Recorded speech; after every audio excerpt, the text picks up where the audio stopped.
Madre mía, qué vergüenza. Lo del Bárcenas, lo de los Pujol.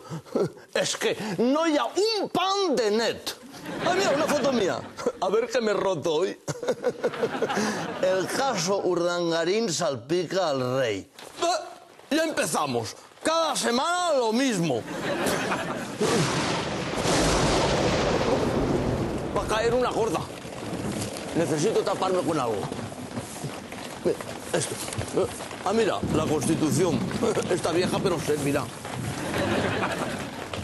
¡Ey! ¡Si no me mojo!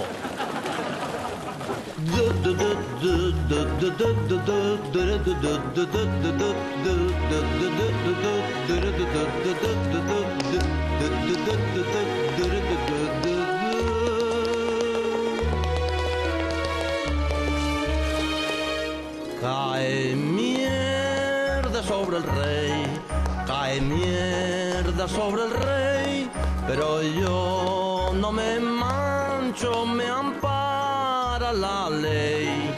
Diego Torres caerá, Iñaki le seguirá, todos pringarán y el Menda plas plas.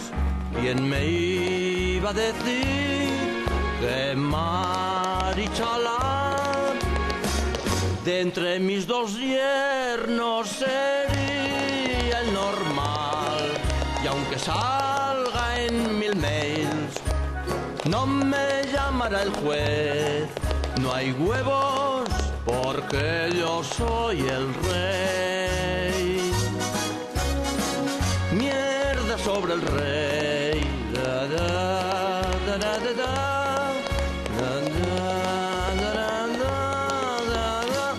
Me voy a librar.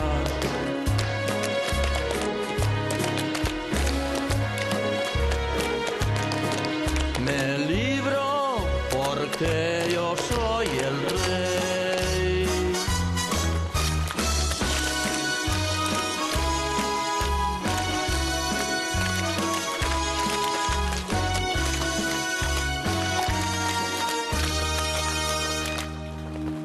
Papá, esto que dices vale para mí también, ¿no?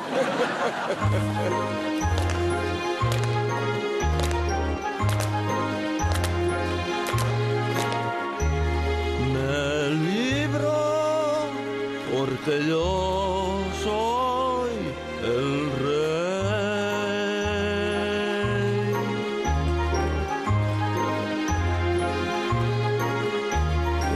Tranqui, Cristi. Yo siempre te protegeré. ¡Oh!